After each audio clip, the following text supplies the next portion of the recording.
प्यारे बच्चों, हम लोग इकाई 4 में रासायनिक आबंधन तथा आणविक संरचना के बारे में अध्ययन कर रहे थे, जिसमें हम लोग रासायनिक बंध में पढ़े थे कि यह बंध 3 प्रकार का होता है। पहला था वैद्युतसंयोजी बंध, दूसरा था सहसंयोजी बंध। आज हम लोग उपसहसंयोजी बंध के बारे में अध्ययन करेंगे। जैसा कि हम लोगों ने पढ़ा था, सहसंयोजी बंध में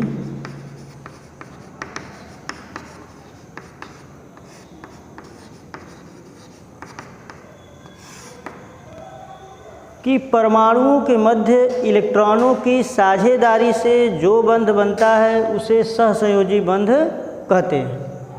अर्थात यदि 2 परमाणु हैं, इन दोनों परमाणुओं के मध्य इलेक्ट्रॉनों की साझेदारी होती है।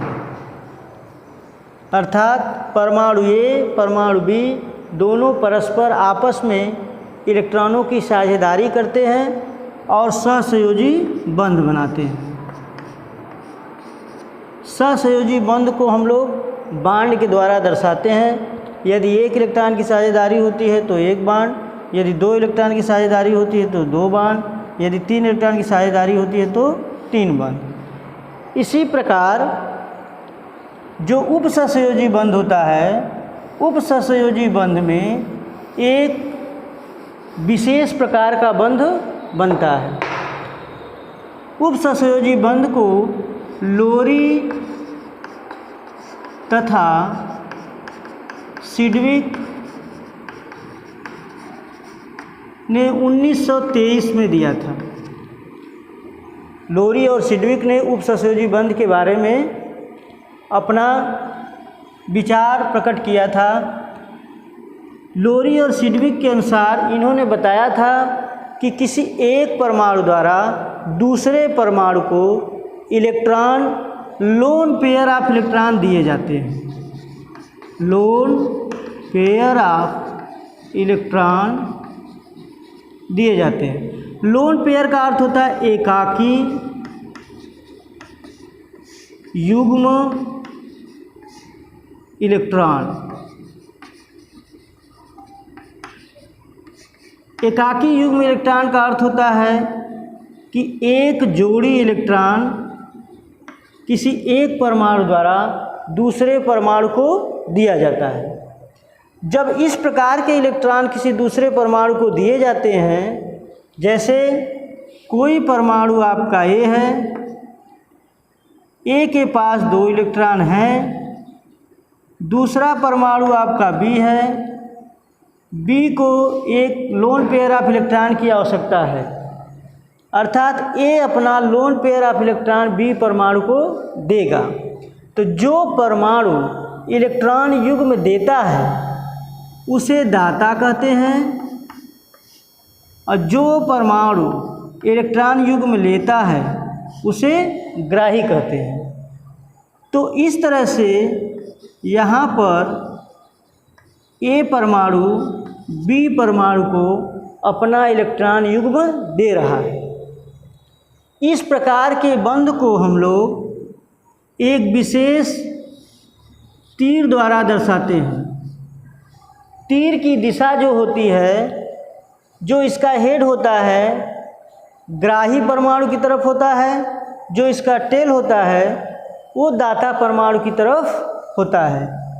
यानी ए परमाणु बी परमाणु को इलेक्ट्रॉन दिया है तो ग्राही से दाता के तरफ इसका जो चिन्ह होगा ए और बी, यह चिन्ह दर्शा रहा है कि ए परमाणु बी परमाणु को अपना एकाकी युग्म इलेक्ट्रॉन दे रहा है। इस प्रकार के बंध में जो परमाणु इलेक्ट्रॉन देता है वह दूसरे परमाणु से इलेक्ट्रॉन लेता नहीं है, इसलिए यह एक विशेष प्रकार का बंध बनता है। जैसे इसका हम लोग उदाहरण पढ़ें, ammonia boron trifluoride. Ammonia boron try fluoride. Ammonia boron trifluoride की संरचना में हम लोग अमोनिया की संरचना पढ़े हैं कि इसमें नाइट्रोजन परमाणु हाइड्रोजन परमाणु से एक इलेक्ट्रॉन की साझेदारी करता है। 3 हाइड्रोजन परमाणु से यह अपने 3 इलेक्ट्रॉन से साझेदारी करता है और नाइट्रोजन के पास एक लोन पेयर ऑफ इलेक्ट्रॉन शेष रहता है। बोरान की संरचना में बोरान के अंतिम कक्षा में 3 इलेक्ट्रॉन होते हैं, 1 2 3। फ्लोरीन के अंतिम कक्षा में 7 इलेक्ट्रॉन होते हैं, 1 2 3 4 5 6 और 7। 1 2 3 4 5 6 और 7। 1 2 3 4 5 6 और 7। इस तरह से देखा जाए तो बोरान के अष्टक में केवल 6 इलेक्ट्रॉन हैं। एक इलेक्ट्रॉन फ्लोरीन से लिया है और अपना एक इलेक्ट्रॉन फ्लोरीन को दिया है, अर्थात बोरान का अष्टक पूर्ण नहीं है और फ्लोरीन का अष्टक पूर्ण है। यहाँ पर हाइड्रोजन का द्विक नियम के अनुसार अष्टक पूर्ण है। तीनों हाइड्रोजन का एक इलेक्ट्रॉन जो है नाइट्रोजन को गया है और नाइट्रोजन के अष्टक में 8 इलेक्ट्रॉन उपस्थित हैं। तो इस तरह से देखा गया कि जो नाइट्रोजन परमाणु है इसके पास एकाकी इलेक्ट्रॉन युग्म बचा है, तो यह अपना एकाकी इलेक्ट्रॉन युग्म बोरान को दे देता है। बोरान के पास भी 8 इलेक्ट्रॉन हो जाते हैं। तो अमोनिया में नाइट्रोजन दाता का काम करता है और बोरान ट्राईफ्लोराइड में बोरान ग्राही का कार्य करता है। तो 2 इलेक्ट्रॉन जब इसको यह देगा तो इन दोनों इलेक्ट्रॉनों के दान के बीच जो चिन्ह लगता है वह एक विशेष प्रकार की तीर होती है। इसको हम लोग इस तरह से दर्शाते हैं। यहाँ पर एक इलेक्ट्रॉन की साझेदारी है तो इसको एक बाण से दिखाएंगे। यह नाइट्रोजन का 2 इलेक्ट्रॉन बोरान को चला गया। एक इलेक्ट्रॉन की यहाँ साझेदारी है। अब यह बोरान ट्राईफ्लोराइड की संरचना अमोनिया से बन गई। यह पूरा यौगिक आपका बन गया अमोनिया बोरान ट्राईफ्लोराइड। इसको हम लोग इस तरह से दिखाएंगे जो एकाकी इलेक्ट्रॉन युग्म है।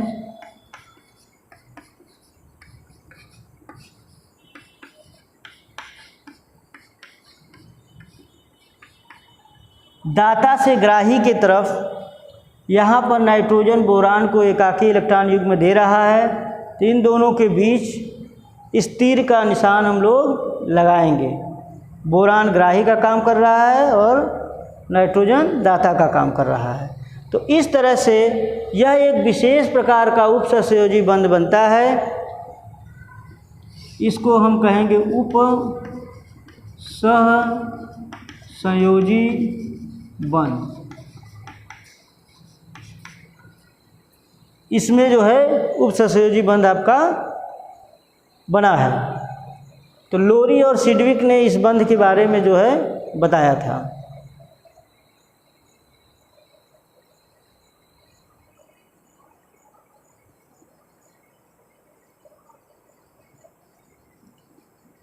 संरचना बना लो।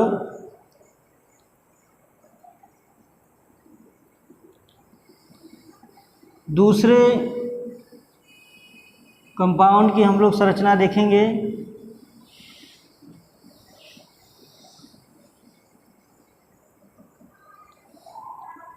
जैसे सल्फर डाइऑक्साइड, सल्फर डाइऑक्साइड,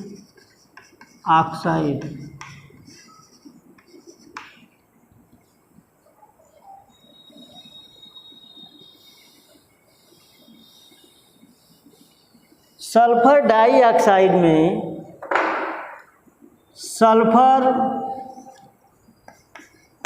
286 होता है और ऑक्सीजन 26 होता है।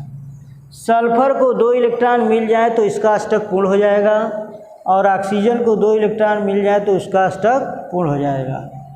तो इसकी संरचना सल्फर ऑक्सीजन ऑक्सीजन। सल्फर के पास 1 2 3 4 5 6, ऑक्सीजन का 1 2 3 4 5 6, 1 2 3 4 5 6। इस संरचना में एक ऑक्सीजन अपना 2 इलेक्ट्रॉन सल्फर को दे रहा है और सल्फर अपना 2 इलेक्ट्रॉन ऑक्सीजन को दे रहा है। तो इन दोनों के मध्य सहसंयोजी बंध बन रहा है। लेकिन दूसरा ऑक्सीजन केवल सल्फर से इलेक्ट्रॉन ले रहा है, सल्फर को इलेक्ट्रॉन नहीं दे रहा है। तो हम लोगों ने पढ़ा कि जब कोई एक परमाणु किसी दूसरे परमाणु को एकाकी इलेक्ट्रॉन युग्म देता है, ठीक है, तो वहाँ पर आपका उपसहसंयोजी बंध बनता है। तो यहाँ पर एक ऑक्सीजन के बीच सहसंयोजी बंध तथा दूसरे ऑक्सीजन के बीच उपसहसंयोजी बंध बन रहा है। ये इसके अष्टक में 8 इलेक्ट्रॉन, सल्फर के अष्टक में 8 इलेक्ट्रॉन, ऑक्सीजन के अष्टक में 8 इलेक्ट्रॉन। इसमें एक ऑक्सीजन साझेदारी कर रहा है, दूसरा ऑक्सीजन सल्फर से इलेक्ट्रॉन एकाकी युग्म ले रहा है। तो इसकी संरचना हो जाएगी, यहाँ पर 2 इलेक्ट्रॉन से यह साझेदारी हुआ है और सल्फर अपना 2 इलेक्ट्रॉन दूसरे ऑक्सीजन को दे रहा है। तो एक ऑक्सीजन के मध्य उपसहसंयोजी बंध बन रहा है और दूसरे ऑक्सीजन के मध्य सहसंयोजी बंध बन रहा है। तो इस प्रकार एकाकी इलेक्ट्रॉन युग्म के द्वारा जो बंध बन रहा है वही आपका उपसहसंयोजी बंध होता है।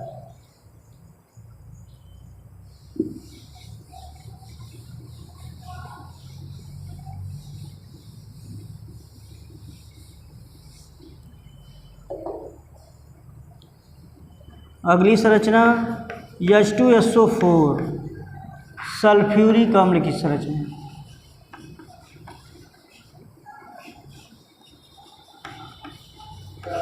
सल्फ्यूरिक अम्ल की संरचना में सल्फर, यदि किसी यौगिक में हाइड्रोजन उपस्थित है तो सदैव हाइड्रोजन को हम लोग संरचना में सबसे किनारे जोड़ेंगे।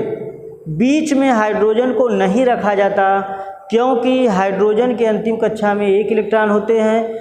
यदि उसको बीच में रख दिया जाएगा तो वह किसी दूसरे परमाणु से साझेदारी करेगा तो उसकी जो है इलेक्ट्रॉनों की संख्या बढ़ जाएगी, जो कि संभव नहीं है। और इसमें जो सल्फर उपस्थित है, सल्फर के इलेक्ट्रॉनिक विन्यास में जो अंतिम इलेक्ट्रॉन होता है वह तीसरी कक्षा में प्रवेश करता है, इसलिए सल्फर के अष्टक का प्रसार हो जाता है। जबकि ऑक्सीजन जो होता है इसका अंतिम इलेक्ट्रॉन दूसरी कक्षा में प्रवेश करता है, इसके अष्टक का प्रसार नहीं होता है। तो जिन परमाणुओं के अष्टक का प्रसार नहीं होता है उन परमाणुओं को हम लोग संरचना में बीच में नहीं रखते हैं। अर्थात सल्फर के अष्टक का प्रसार हो रहा है तो इस संरचना में हम लोग सल्फर को बीच में रखेंगे, बाकी हाइड्रोजन को सबसे किनारे रखेंगे, उसके बाद ऑक्सीजन को रखेंगे। तो इसकी संरचना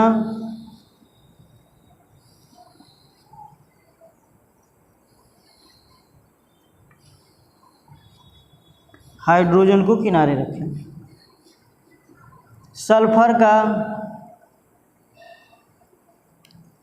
1 electron, 2 3 electron, 4 5 electron, 1 6 electron. Oxygen का 1 electron, 2 electron, 3 electron, 4 electron, 5 electron और 1 6 इलेक्ट्रॉन। हाइड्रोजन का 1 इलेक्ट्रॉन, हाइड्रोजन का 1 इलेक्ट्रॉन, ऑक्सीजन का 1 electron, 2 electron, 3 electron, 4 electron, 5 electron और 1 6 इलेक्ट्रॉन। इस ऑक्सीजन का 1 इलेक्ट्रॉन, 2 3 4 5 6 इलेक्ट्रॉन। 1 2 3 4 5 6। संरचना, ये ऑक्सीजन का अष्टक पूर्ण हो गया, दूसरे ऑक्सीजन का अष्टक पूर्ण हो गया, तीसरे ऑक्सीजन का अष्टक पूर्ण हो गया, चौथे ऑक्सीजन का अष्टक पूर्ण हो गया, हाइड्रोजन का द्विक नियम के अनुसार पूर्ण हो गया, दूसरे हाइड्रोजन का पूर्ण हो गया, सल्फर का भी अष्टक पूर्ण हो गया। अब यहाँ पे संरचना में देखा जाए तो 2 ऑक्सीजन सल्फर से एक इलेक्ट्रॉन की साझेदारी किए हैं और सल्फर का अष्टक पूर्ण हो गया है, परंतु 2 ऑक्सीजन सल्फर से केवल इलेक्ट्रॉन लिए हैं, सल्फर को इलेक्ट्रॉन दिए नहीं। तो यहाँ पर 2 ऑक्सीजन के मध्य सहसंयोजी बंध बन रहा है और हाइड्रोजन ऑक्सीजन के मध्य सहसंयोजी बंध बन रहा है, परंतु 2 ऑक्सीजन के मध्य जो बन रहा है बंध वह उपसहसंयोजी बंध बन रहा है। तो उपसहसंयोजी बंध बन रहा है तो इसकी संरचना कैसे हो जाएगी? सल्फर, यहाँ पर एक ऑक्सीजन आपका केवल इलेक्ट्रॉन ले रहा है एकाकी युग्म, तो उपसहसंयोजी बंध, दूसरा ऑक्सीजन भी ले रहा है केवल, तो उपसहसंयोजी बंध, एक ऑक्सीजन साझेदारी कर रहा है तो सहसंयोजी बंध, यहाँ पर सहसंयोजी बंध, हाइड्रोजन साझेदारी कर रहा है ऑक्सीजन से तो सहसंयोजी बंध। तो इस तरह से जो बंध बनेगा एकाकी इलेक्ट्रॉन युग्म के द्वारा वही आपका सहसंयोजी बंध कहलाएगा। और सल्फर परमाणु इसमें दाता का काम कर रहा है, ऑक्सीजन परमाणु ग्राही का कार्य कर रहा है। तो इस तरह से सहसंयोजी बंध बनते हैं।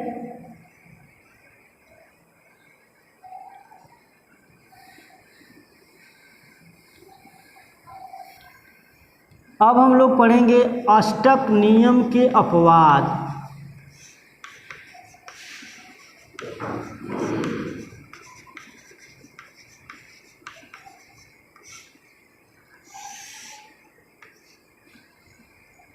अब देखें हम लोग कि अष्टक नियम का अपवाद क्या है।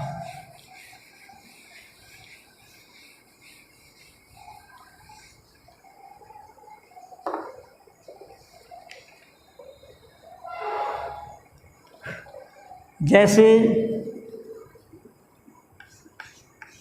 PCl3 और PCl5, यहाँ पर फास्फोरस ट्राइक्लोराइड भी बन रहा है और फास्फोरस पेंटाक्लोराइड भी बन रहा है। ठीक है, तो ट्राइक्लोराइड की संरचना जो होती है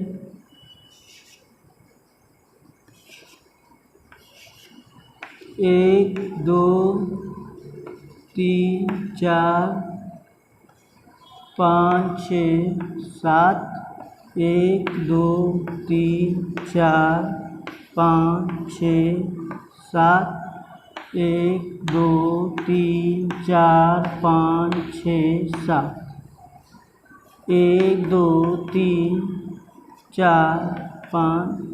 ठीक है, फास्फोरस का 5 इलेक्ट्रॉन, क्लोरीन का 7 इलेक्ट्रॉन, इन दोनों में साझेदारी हुई, क्लोरीन का अष्टक पूर्ण हो गया, क्लोरीन का अष्टक पूर्ण हो गया, इस क्लोरीन का अष्टक पूर्ण हो गया और इधर फास्फोरस का भी अष्टक पूर्ण हो गया। परंतु यह तो ये क्या है, एक प्रकार का सहसंयोजी बंध है। लेकिन PCl5 जब बनाता है तो इसके अष्टक का प्रसार हो जाता है।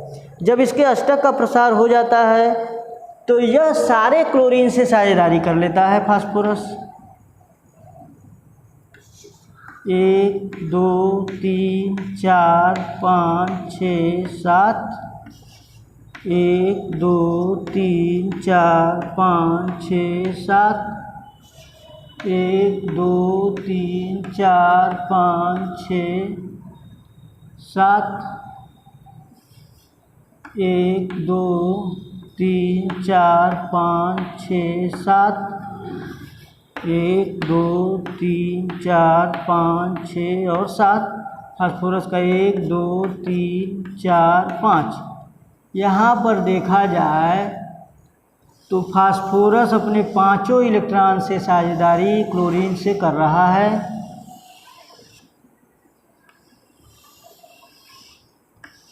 अब फास्फोरस के वाय कोश में कुल कितने इलेक्ट्रॉन हो गए? 2 2 4 2 6 2 8 2 10। जबकि हम लोगों ने पढ़ा है कि जब अष्टक पूर्ण हो जाता है तो उसकी संरचना पूर्ण हो जाती है, लेकिन फास्फोरस के अष्टक पूर्ण होने से पहली संरचना में तो अष्टक पूर्ण था, तो यह संरचना आपकी जो है अष्टक नियम का पालन कर रही है। परंतु जो दूसरी संरचना है PCl5 की, यह अष्टक नियम का पालन नहीं कर रही है, तो इसलिए यह अष्टक नियम के विरुद्ध है। ठीक है, क्यों ऐसा हो रहा है? क्योंकि फास्फोरस का अंतिम इलेक्ट्रॉन तीसरी कक्षा में प्रवेश करता है, तब इसके अष्टक का प्रसार हो जाता है, क्योंकि तीसरी कक्षा में डी उपकोष उपस्थित हो जाता है। डी उपकोष उपस्थित हो जाने के कारण फास्फोरस के अष्टक का प्रसार हो जाता है और यह अपना अष्टक प्रसारित करके, ठीक है, अपने अष्टक में इलेक्ट्रॉनों की संख्या बढ़ा लेता है। तो इस तरह से इसके अष्टक में कितने इलेक्ट्रॉन होंगे? 10। संरचना इसकी हो जाएगी Cl Cl Cl Cl और Cl। ठीक है, यह अष्टक नियम का अपवाद है।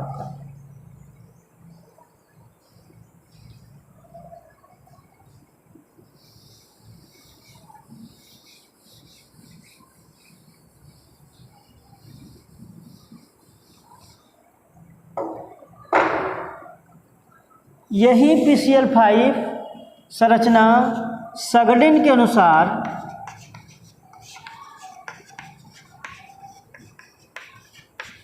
अर्ध उप सहसंयोजी बंध बनाएगा। एक प्रकार का यह बंध बनाएगा अलग से, जिसको हम लोग अर्ध उप सहसंयोजी बंध कहेंगे। यह भी अष्टक नियम का अपवाद ही है। इसकी संरचना देखा जाए PCl Cl और Cl Cl Cl 1 2 3 4 और 5। 1 2 3 4 5 6 7। 1 2 3 4 5 6 7। 1 2 3 4 5 6 7। 1 2 3 4 5 6 7। 1 2 3 4 5 6 और 7। यह संरचना देखा जाए 8 इलेक्ट्रॉन। यह आपका 8 इलेक्ट्रॉन, इसमें भी 8 इलेक्ट्रॉन,